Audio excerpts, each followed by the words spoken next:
Good morning, good afternoon. Welcome to our webinar, Health Systems Efficiency Group of International Health Economics Association. We are about 2 years old. We started this group from 2019. We are having 177 members in the group. Usually, we organize 3 webinars in a year. This is the first webinar of 2021. And this webinar will be taken by Professor Gabriel Martinez. He is the Director, Public Policy, Instituto Tecnológico Autónomo do Mexico. And as Karishma explained, the topic is validation of value of statistical life as an output measure for health systems efficiency.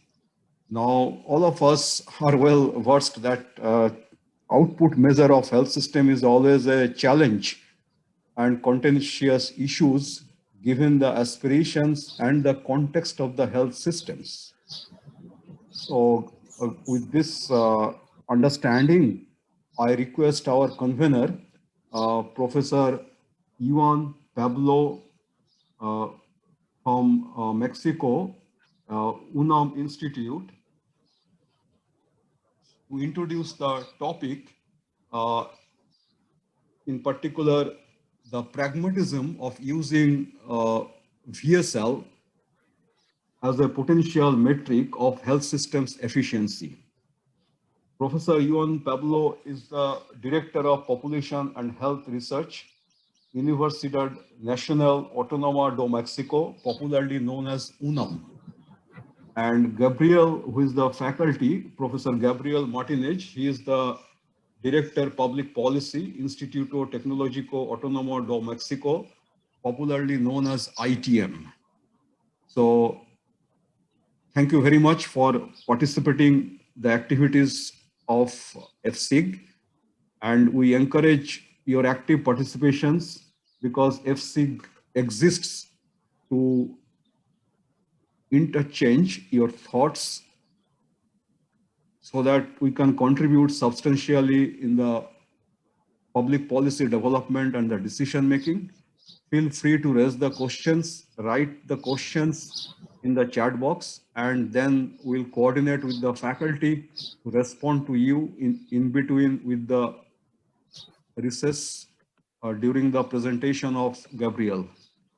Now I request Professor Juan Pablo Gutierrez, our convener, to start the session. Thank you, Pavitra. Last name is Gutierrez. So, yeah, thank you. I think that more than talking about the topic in particular, because that's what Gabriel is going to do in a few minutes, I just would like to discuss the general idea with you. I mean, this webinar, the first in the year, as Pavitra mentioned. We want to have webinars this year discussing, in particular, how we can measure health system efficiency. I mean, we want to have a set of metrics that could be useful for that and that purpose. And in that general idea is that we want to discuss the value of statistical life as part of that discussion. I mean, maybe it's not a specific metric for what we are trying to achieve, but at the same time could inform the overall discussion. So if we saw, I mean, as has been proposed, the value of statistical life as the marginal rate of substitution between income and mortality risk. As you can see, it has this potential to measure or to estimate, I mean, the returns on health investment. And the approach that Gabriel is going to present has this idea that it's very important to consider specific country patterns that, and in that sense, we are in this discussion. I mean, we want to have comparable metrics across countries, but at the same time, we want those metrics to really represent what is specific to the countries.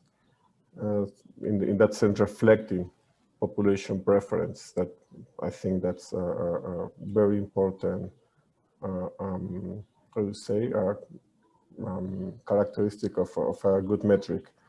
So in that discussion, how this value of a statistical life is related to health system efficiency. So as just mentioned, one initial aspect is just this. I mean, it's just having this discussion about the importance, the relevance to thinking about indicators that are reflecting country specificities, population preference, and in this case is particular related to the relative value of health. Also, as it can measure I mean, if measuring the willingness to pay to avoid risks or health risk, it also can illustrate or can provide us with a measurement of the losses that societies are taking because of the inefficiencies of the health systems.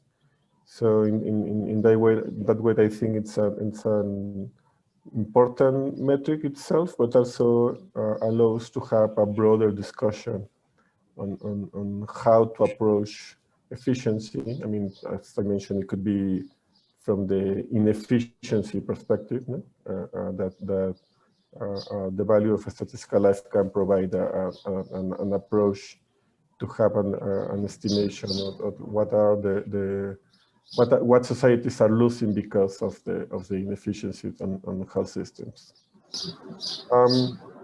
So that's the idea. The idea is that, as I mentioned, have webinars during this year discussing this type of topics, and we would like your ideas, suggestions on the topics, and we will keep you posted on the next webinars, and please be part of this discussion. Thank you.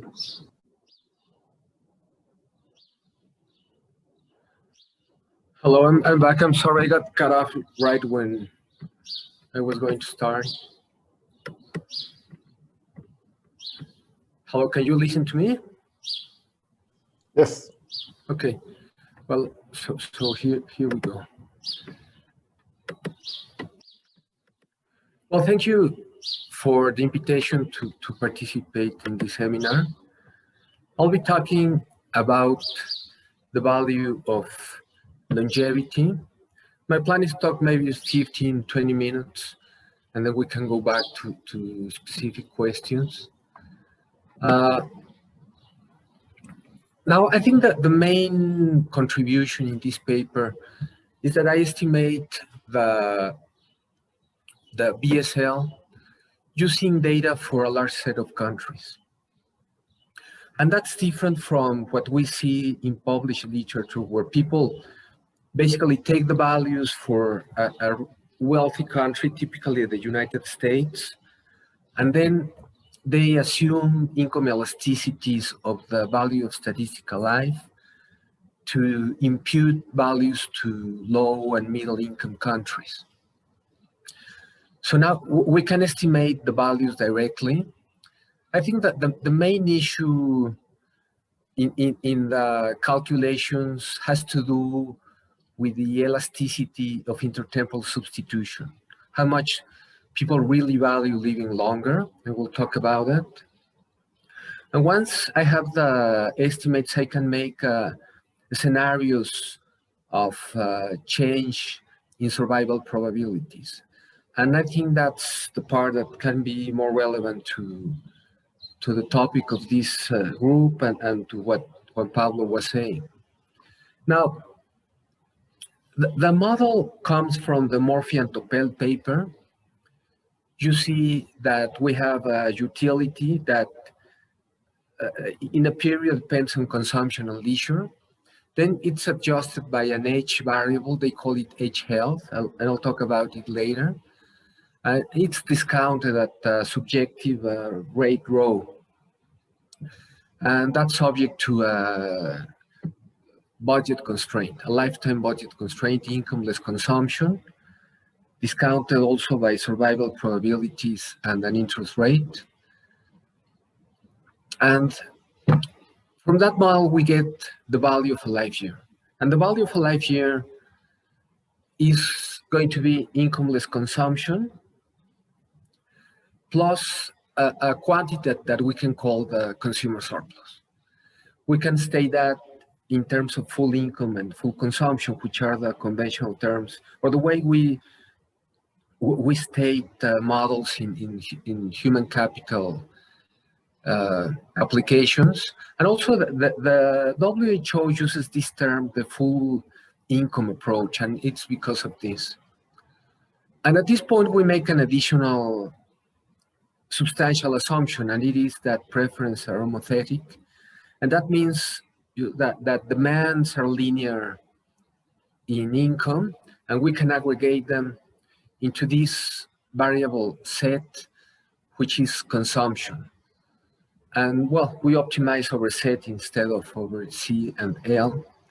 And here we have two key parameters, the sigma, which is the intertemporal elasticity of substitution. And the other parameter is set zero, which is a survival consumption level, a minimum consumption parameter. And you see that this function phi set, it depends on the sigma, but only on the ratio of the minimum consumption to consumption quantity. And we'll see how that plays in the model. The sigma is going to turn out to be very important.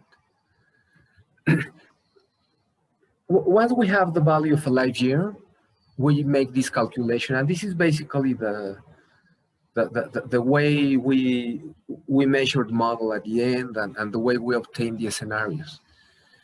You see that we have BT, that's the value of a life year,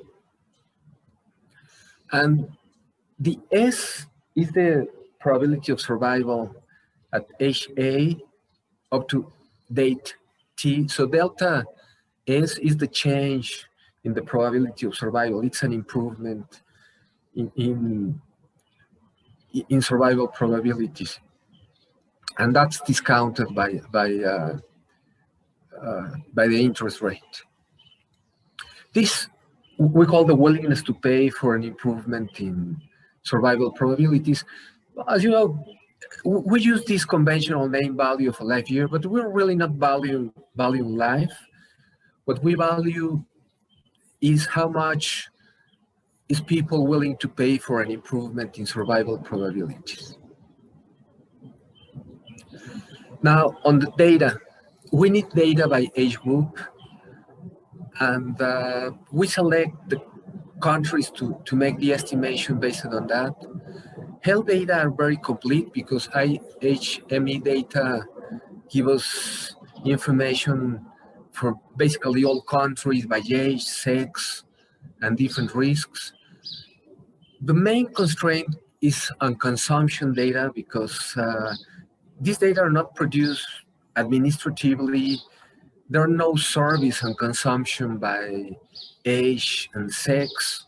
Basically, what we have is national surveys, typically an income expenditure, something like that. And from there, researchers do these estimates of consumption. I take the National Transfer Accounts is a project that makes this, and I took 23 countries with more recent data they have. For data on labor, income, we have, I think, fairly complete data on labor force participation, not so much on hours and earnings, because we need data by age, okay? And the ILO, the issues that have to do with quantities, they have better data. The issues that have to do with money values, they don't have complete data. And the reason is that a minority of countries has national regular labor force service. So that's why we don't have that data. Well, to make the calculations, we need profiles on consumption, earnings, and leisure. And I do a very simple model. I estimate polynomials on powers of age and regional dummies here. J stands for consumption, earnings, leisure. So I have 3 regressions. A is age. I is country. And basically what you see here, we have A to the H. That means it's powers of age. Betas are coefficients, regression coefficients linked to those. And I added a regional dummy. And regions are large because we only have 23 countries. So it's like Latin America, Asia Pacific, and so on. From that regression model that I estimated in relative terms, for each country, I take the values relative to the 35 to 39 age group. We obtain the profiles of consumption, earnings, leisure. Okay, and I multiply it by this I, J is the GDP per worker. Okay, so that's the way I translate those profiles into money. Now this table is important. It shows how the estimates are going to change with the elasticity of intertemporal substitution and the minimum consumption parameter. I think the main issue to discuss is the sigma, the elasticity of intertemporal substitution. I assume a value of 1.1 because that's what researchers using microdata, sort of labor consumption applications use. However, there's an important discussion in economics, and there's a paper that is very close to this by Hall and Jones, and they argue for a value closer to 0.6, 0.7. And I think that that's an issue that can be discussed, and it changes the results. Okay, basically, when the elasticity of substitution is very large, people don't care about living longer. Say, if we have a sigma of 10, people don't care about living longer. They are going to consume whenever interest rates say they go to a corner solution. Now, if the elasticity of substitution is very low, we get into a kind of an absurd situation because people value living longer a lot, but they're not willing to sacrifice any consumption to live longer. So very low and very high values of the sigma are not reasonable. But within those values of 0.6 and 1.1, there's room to research and discuss. The other parameter is the ratio of the minimum consumption to consumption parameter. There, Murphy and Topel take 0.05 for the US because really there's not much research on this. Okay, these parameters appears in demand models, but we'll have as much research on this as we have on the sigma. Now, in practice, it doesn't affect results that much.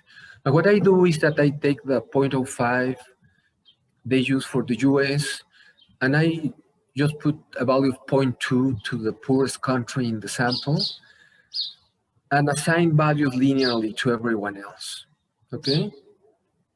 And well, this table is for Colombia, but it's very similar for all countries. Okay, it's the ratio of our average value of a life year to GDP. So for example, with our benchmark sigma of 1.1, and Colombia is around the value of 0.08 in the other parameter, that means that for Colombia, the willingness to pay for an extra year of life is more or less the same as GDP per worker in a year.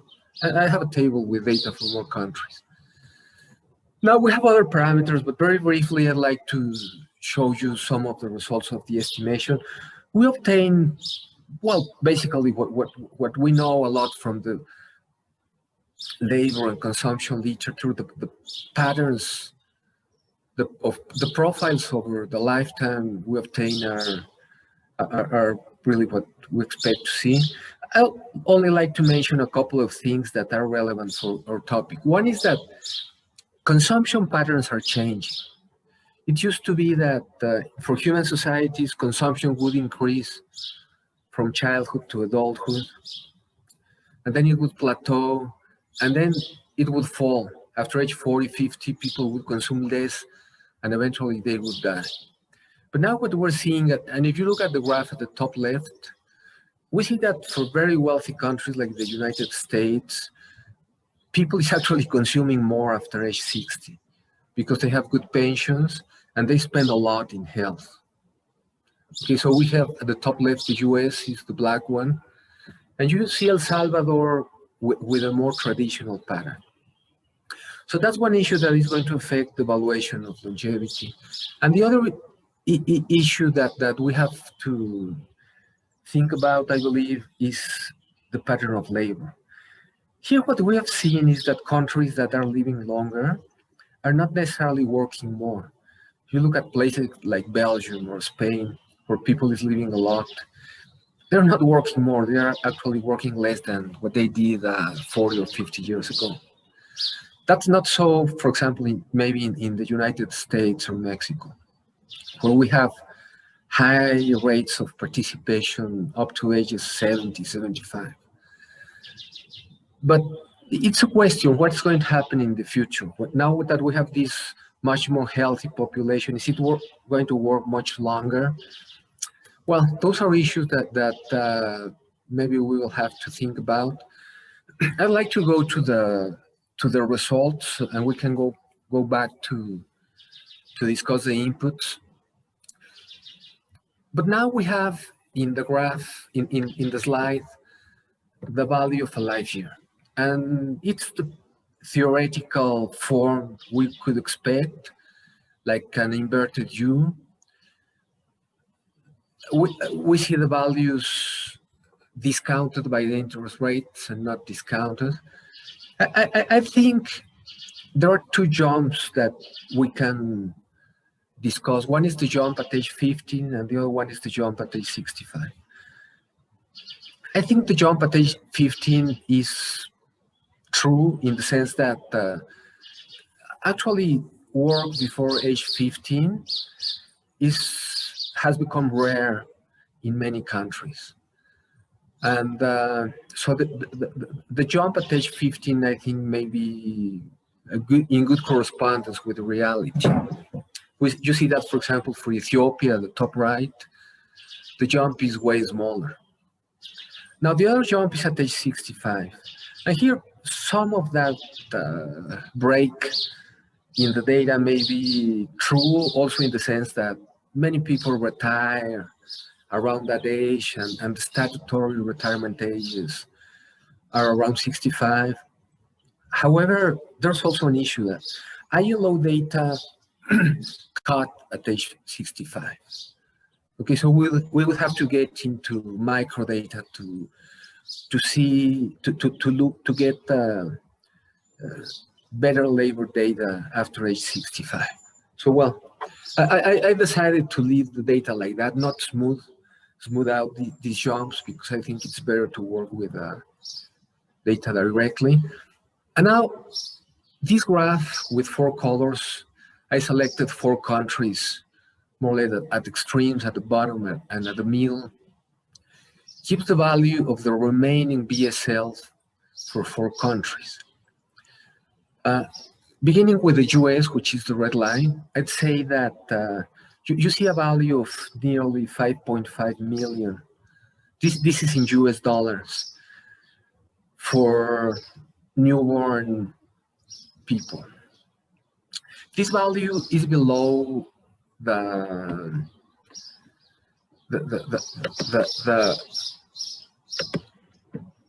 value used by the American government for regulatory purposes. And well, it's an issue that has to be discussed, because also this is the value for newborns, not the average value for the country. France is nearby. You see that Ethiopia is well below, at less than 10%. Remember that we don't value life. This doesn't mean that values are worth less in one country than another. It means that the willingness to pay for reductions in mortality are way lower in Ethiopia. And Colombia, well, you see it's around 40% of the US and France. Now, okay. I didn't talk much about the interest rate. However, I'd like to make a couple of points. In this graph, first we see that interest rates have a huge impact on the calculation of remaining BSLs. And I'd say 2 points. One, within countries, there are very large differences in the access to financing for health. So I'd say in the vast majority of rich countries, and in emerging and poor countries, definitely perhaps the upper middle classes, the middle classes, have very low financing costs to access health services, especially for children. But the poor, the lower middle classes may have very high cost of financing health. And that means that the way they value reductions in mortality can be very different. So there's a policy issue. The other one is a macro issue. The world moved from relatively high rates back in the 80s, 90s, 2000s, rates that were perhaps 2 to 3% for rich countries and up to 7, 8% for emerging countries. And now we're basically at rates of 0 or negative. And the question is, I mean, how populations perceive those low interest rates, and are they affecting their health decisions? I think those are 2 issues to research. Now I have 2 summary tables. The first one says ratio of the value of a life year to GDP per worker. So here I took the average value of a life year divided by GDP per worker. And the benchmark case is the 1.1. And we see that in this sample for rich countries like the US, Singapore, the values are around 2/3. And for the middle income countries here like Brazil, Chile, Colombia, they are between 0.9, 1.1. Okay, I believe these values are high. People, what we're saying is that people is willing to if they could, they would sacrifice consumption to live longer. And this second summary table, I took the value of a life here at age 20. So we have some idea of those values. You see that the highest values, for example, South Korea, it's at 100,000, Singapore, 145,000, the US, 93, and the lowest, Ethiopia, 5,400. Okay, Cambodia, where is it? 12,000. Mozambique, 4,000. This would be the BLY. And here you see what are these parameters of the minimum consumption to consumption parameter. Here the lowest are around 0.05, the highest are around 0.2. And then I made 2 scenarios, one with an homogeneous improvement in survival probabilities, and the other one with countries converging towards the longest lived country in the sample. So countries at the bottom, like Ethiopia, improve more than countries at the top. And basically, from the first scenario that I think is just illustrative, we see that after ages 20, 25, we have sort of a random walk. I don't see a clear pattern, but at lower age groups, rich countries have bigger gains. And I think what this says is that rich countries are willing to pay, believe they win more if they reduce child mortality than poor countries. Here we compare the two scenarios. Obviously, Ethiopia wins a lot in the convergence scenario. Obviously, I have these 4 countries. I just selected 4.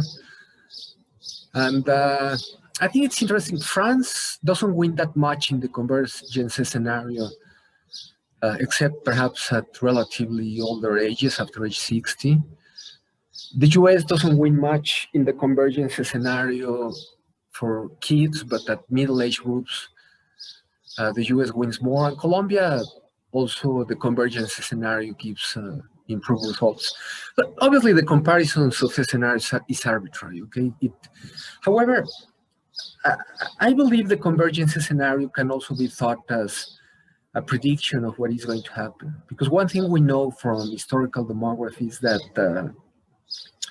there's convergence in life expectancy. You know, at the end, it takes time, but medical technology, drugs, public policy measures travel, and they are adopted by poorer countries.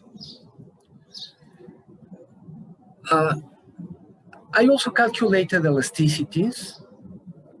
Very briefly, the numbers in money you see here are percentiles in the sample. So for example, 43.4 is the median GDP per worker in the sample, and 94.9 is the percentile 90 in the sample. Then compared with previous literature, the main issue is that we get values below 1.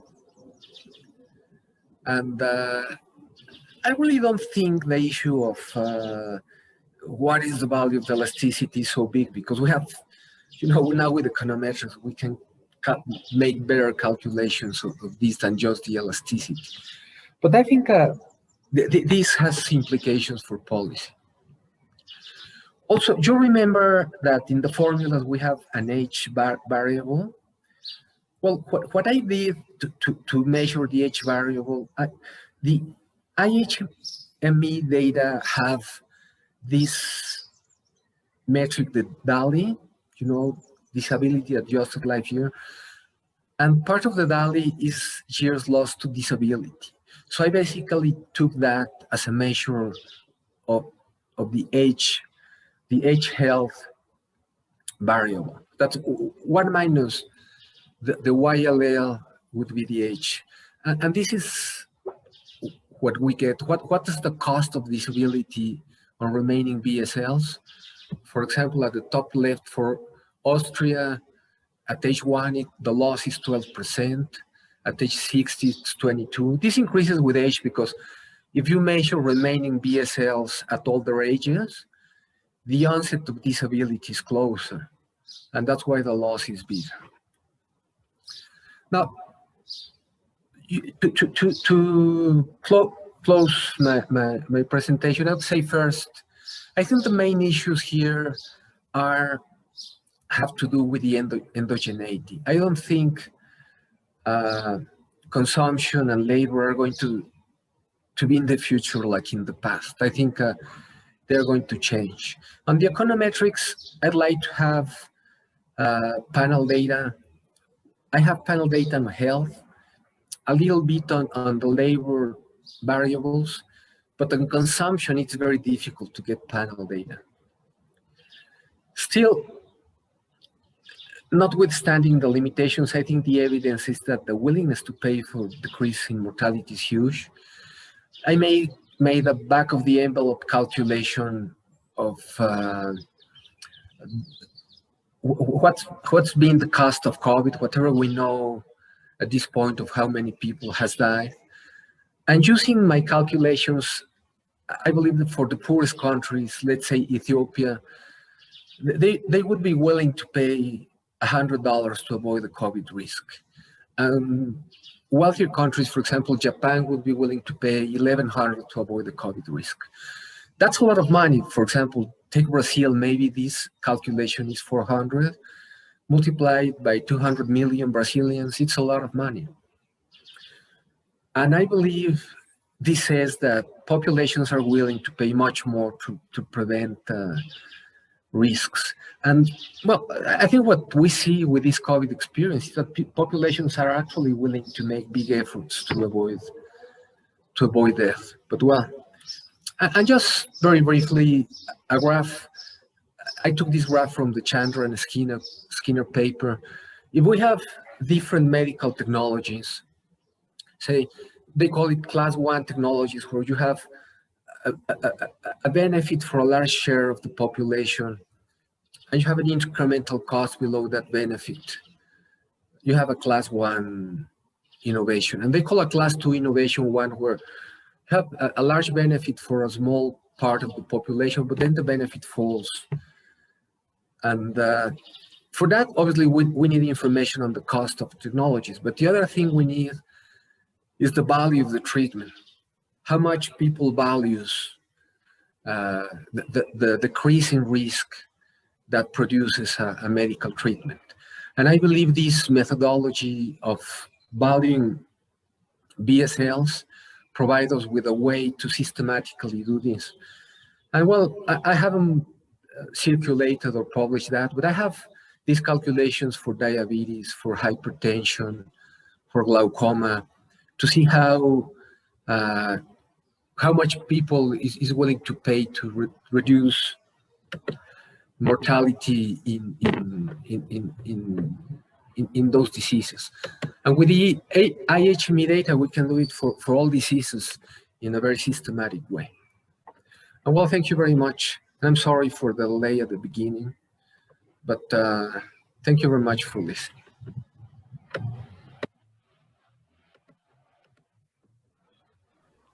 Thank you, Gabriel. Pretty interesting discussion. Let's see if there are questions. I mean, you have one question. I don't know if Pablita, it's for Gabriel or it's for all of us, what you have there.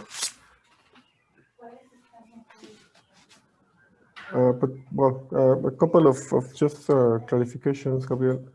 For example, the consumption, the different consumption patterns that you mentioned by age, how those affect the estimation? I mean, how different patterns will result in different levels of the BSL?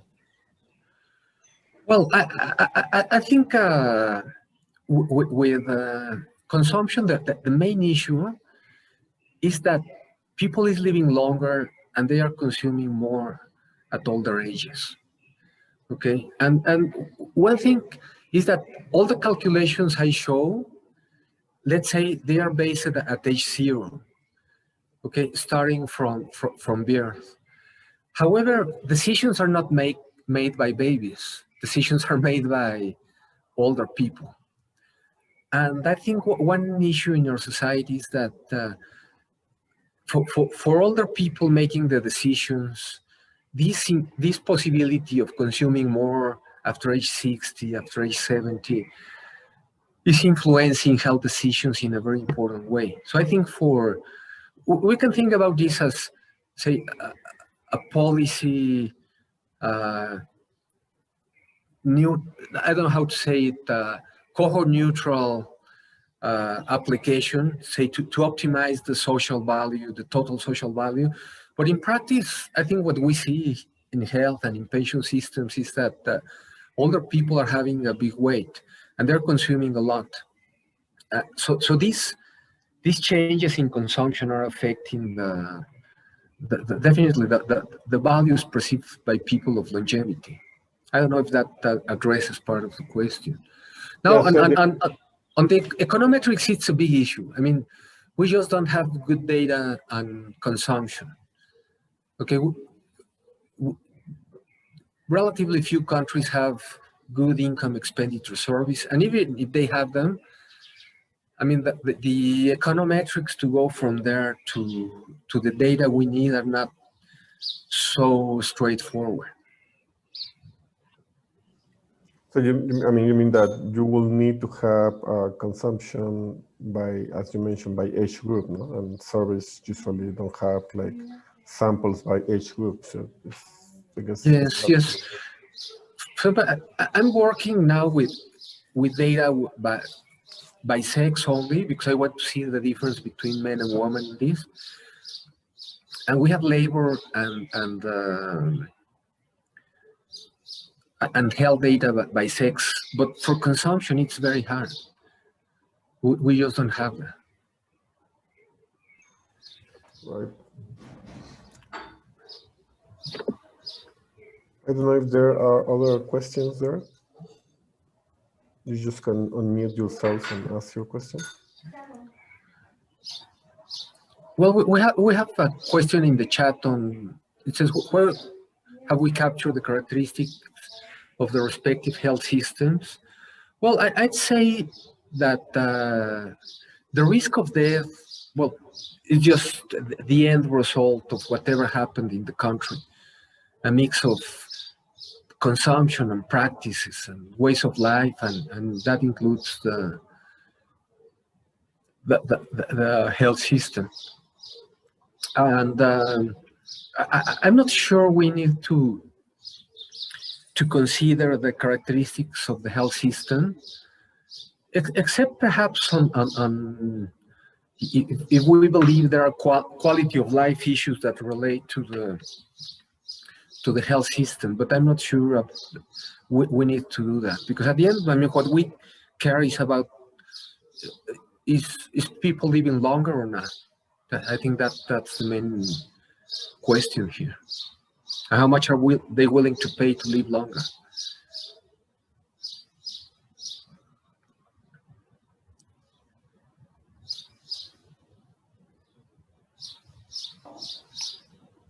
Abrita, you have a question?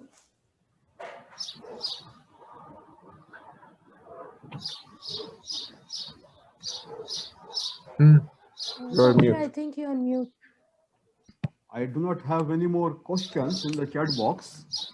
And now, thank you very much. Now, if I request the participants, please raise the questions, because the broad objective of our webinar is to encourage interactions to find the solutions towards the different contentious questions. And if you do not have any questions right now, please feel free to write directly to any one of us. We'll respond accordingly. And at the same time, I want to invite all of you, particularly whosoever is interested, to contribute in defining the output measures.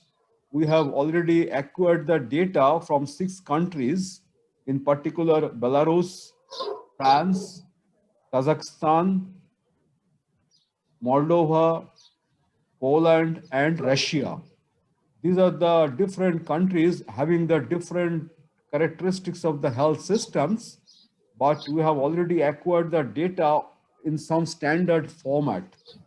So we'll be uploading the metadata very soon, and we encourage all of you to contribute your thoughts, that having the information or having the availability of the data with these kind of variables, what could be the best output measure in understanding or examining the subnational level of health systems efficiency? Because the data are country specific and covering the subnational levels. Yeah. So we wait for a few more minutes to raise any questions if you are having right now, and then we disperse. Can I make a comment on that? Please. Yeah, I'd say that one issue that would be very helpful to complement this paper I have is systematic data, good databases on the cost of treatments. Okay, if we could know, because with this method I have, we can estimate the value of reducing mortality for many countries, and also at the subnational level in a very systematic way. But it would be great if we could compare that with the cost of treatments. And I don't know exactly. if those databases in our exist. data, which already we have acquired, there are health systems costs are there. So we'll be very happy to share the metadata and including the data with you to define the appropriate output measure, having the costs already captured at the subnational level. Good.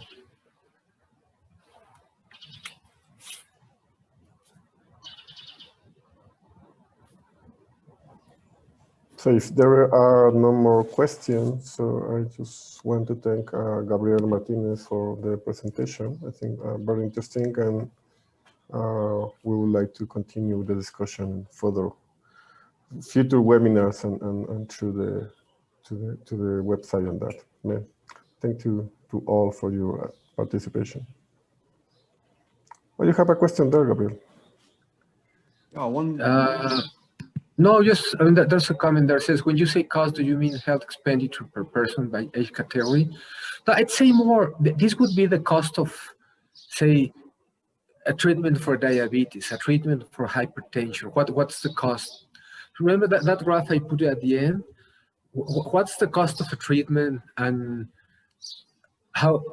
what's the size of the population that can be benefited by a treatment? That's the data I would like to have. Yes, definitely we can provide the cost data that is not by particular disease-wise, but definitely at the subnational level, the health system cost. And when we have captured the data, we have identified certain group of disease. But those group of disease may not be the only group of disease that is consuming all the expenses. Okay. I'll share definitely the metadata, and then we'll work, with the data to apply possibly the VSL thoughts in our output measures. Okay. So then there is another question. IHME produces cost per outpatient visit and inpatient admission. Results are at national level, not by age category. So, Yes. Professor, how do you respond this? Well, I really, for this issue I'm raising, the data by age are not important, but what is important is data by risk. Okay, not say the cost of an inpatient visit, but the costs of treatment. Just to give a specific example with COVID, let's say that, for example, the back of the envelope calculation I showed, it says that, let's say in Japan, people would be willing to pay $1,100 to avoid the COVID risk. So if we have a treatment that costs less than $1,100, the Japanese are willing to pay for that. So for example, in case of COVID, just to give a number, when they began with this debate on the cost of vaccines, I remember that the US signed a contract with Pfizer and all of these corporations paying $19 per vaccination. Okay, well, 19 against 1,100, obviously it's a cost effective measure to vaccinate. We would need that if say a given pill serves to reduce the risk of diabetes risk, we need to know what's the cost of the pill and compare it with a gain in survival that is going to arise or come about with that pill. So we need data by risk, okay? The cost of a treatment for a specific risk.